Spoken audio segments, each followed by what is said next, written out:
ಬರುವ ರವಿವಾರ ಅಂದರೆ ಜೂನ್ 28, 2026ರಂದು ರಾಷ್ಟ್ರೀಯ ಲಸಿಕಾ ದಿನವನ್ನು ಅನುಷ್ಠಾನಗೊಳಿಸುವಂತಹ ಕಾರ್ಯಕ್ರಮ ಇದೆ. ಬರುವ ಜೂನ್ 28ರಂದು ನಾವೇನಂತಂದರೆ ಇಡೀ ರಾಷ್ಟ್ರದಾದ್ಯಂತ, ವಿಶೇಷವಾಗಿ ನಮ್ಮ ಯಾದಗಿರಿ ಜಿಲ್ಲೆಯಾದ್ಯಂತ 5 ವರ್ಷ ಹುಟ್ಟಿನಿಂದ 5 ವರ್ಷದ ಒಳಗಿನ ಎಲ್ಲ ಮಕ್ಕಳಿಗೂ ಕೂಡ ಪೋಲಿಯೋ ಎರಡು ಹನಿ ಪೋಲಿಯೋ ಲಸಿಕೆಯನ್ನು ಹಾಕಿಸುವಂಥ ಕಾರ್ಯಕ್ರಮವನ್ನು ನಾವು ಹಮ್ಮಿಕೊಂಡಿದ್ದೆವು. ಸುಮಾರು 14 ವರ್ಷಗಳಿಂದ ನಮ್ಮ ದೇಶದಲ್ಲಿ ಯಾವುದೇ ರೀತಿಯ ಪೋಲಿಯೋ ಪ್ರಕರಣಗಳು ಪ್ರಕಟಣೆ ಆಗಿಲ್ಲ ಇಲ್ಲಿವರೆಗೆ.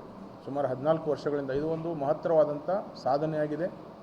ಆದರೂ ಕೂಡ ಏನಂತಂದರೆ ನಾವು ಈ ಒಂದು 5 ವರ್ಷದ ಒಳಗಿನ ಮಕ್ಕಳಿಗೆ ಈ ವೈಲ್ಡ್ ಪೋಲಿಯೋ ವೈರಸ್ನಿಂದ ಬಚಾವ್ ಮಾಡಲಿಕ್ಕೆ, ಯಾಕೆಂತಂದರೆ ನಮ್ಮ ನೆರೆಯ ರಾಷ್ಟ್ರಗಳಾಗಿರ್ತಕ್ಕಂಥ ಪಾಕಿಸ್ತಾನ ಮತ್ತು ಅಫ್ಘಾನಿಸ್ತಾನದಲ್ಲಿ ಇವತ್ತಿಗೂ ಕೂಡ ಪೋಲಿಯೋ ಪ್ರಕರಣಗಳು ಪತ್ತೆ ಆಗ್ತಾ ಇದ್ದಾವೆ. ಸೊ ಆ ಜನರು ಇಲ್ಲಿಗೆ ವಲಸೆ ಬಂದಂಥ ಸಂದರ್ಭದಲ್ಲಿ ನಮ್ಮ ಮಕ್ಕಳಿಗೂ ಕೂಡ ವೈಲ್ಡ್ ಪೋಲಿಯೋ ವೈರಸ್ ಹರಡುವಂಥ ಸಾಧ್ಯತೆ ಇರ್ತದೆ. ಸೊ ಆ ಕಾರಣಕ್ಕಾಗಿ ಇವತ್ತಿಗೂ ಕೂಡ ಸುಮಾರು 14 ವರ್ಷಗಳಿಂದ ನಮ್ಮ ರಾಷ್ಟ್ರದಲ್ಲಿ ಯಾವುದೇ ಪೋಲಿಯೋ ಪ್ರಕರಣಗಳು ಆಗದೇ ಇದ್ದರೂ ಕೂಡ ಏನಂತಂದರೆ ನಾವು ಈ ವರ್ಷಕ್ಕೆ ಪ್ರತಿ ವರ್ಷ ರಾಷ್ಟ್ರೀಯ ಲಸಿಕಾ ದಿನವನ್ನು ಆಚರಣೆ ಮಾಡೋ ಮುಖಾಂತರ ನಾವೇನೆಂದರೆ 5 ವರ್ಷದೊಳಗಿನ ಎಲ್ಲ ಮಕ್ಕಳಿಗೂ ಕೂಡ ಈ ಪೋಲಿಯೋ ಹನಿಯನ್ನು ಹಾಕುವಂಥ ಕಾರ್ಯಕ್ರಮವನ್ನು ಹಮ್ಮಿಕೊಂಡಿದ್ದೀವಿ.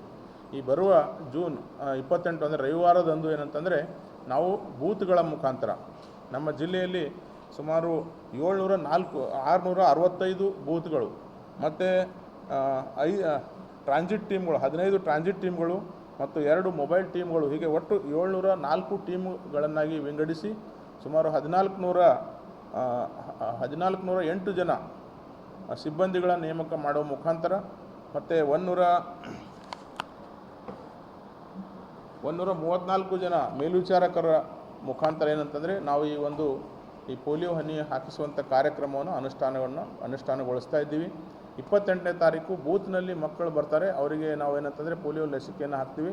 ನಂತರ 29, 30 ಮತ್ತು 1ನೇ ತಾರೀಕಿನಂದು ಏನಂತಂದರೆ ನಾವು ನಮ್ಮ ತಂಡದವರು ಮನೆ ಮನೆಗೆ ಭೇಟಿ ಕೊಡೋ ಮುಖಾಂತರ ಉಳಿದಿರುವ ಮಕ್ಕಳಿಗೂ ಕೂಡ ಈ ಲಸಿಕೆ ಹಾಕುವ ಕಾರ್ಯಕ್ರಮವನ್ನು ಹಮ್ಮಿಕೊಂಡಿದ್ದೀವಿ. ಇದು ಸುಮಾರು ನಮ್ಮಲ್ಲಿ ಏನಂತಂದರೆ 2,47,507 ಮನೆಗಳಿದ್ದಾವೆ ನಮ್ಮ ಜಿಲ್ಲೆಯಲ್ಲಿ. ಆ ಎಲ್ಲ ಮನೆಗಳಿಗೂ ಕೂಡ ಭೇಟಿ ಮಾಡೋ ಮುಖಾಂತರ 5 ವರ್ಷದ ಒಳಗಿನ ಎಲ್ಲ ಮಕ್ಕಳಿಗೂ ಒಂದು ಮಗುವನ್ನು ಬಿಡಲಾರ್ದೆ, ವಿಶೇಷವಾಗಿ ಈ ಅಲಿಮಾರಿ ಜನ ಇರ್ತಾರೆ, ಆಮೇಲೆ ಮೊಬೈಲ್ ಪಾಪ್ಯುಲೇಷನ್ ಇರ್ತದೆ, ಒಂದು ಊರ್ಲಿಂದ ಒಂದು ಸಂಚಾರಿ ಪಾಪ್ಯುಲೇಷನ್ನು, ಅಂಥವ್ರಿಗೆ ವಿಶೇಷವಾಗಿ ಸ್ಲಮ್ ಏರಿಯಾಗಳಿಗೆ ಭೇಟಿ ಕೊಡೋ ಮುಖಾಂತರ ಯಾವುದೇ ಒಂದು ಮಗುನೂ ಕೂಡ ತಪ್ಪಲಾರ್ದಂತೆ ಈ ಪೋಲಿಯೋ ಹನಿಯನ್ನು ಹಾಕಿಸುವಂಥ ಈ ಕಾರ್ಯಕ್ರಮವನ್ನು ನಾವು ಹಮ್ಮಿಕೊಂಡಿದ್ದೀವಿ.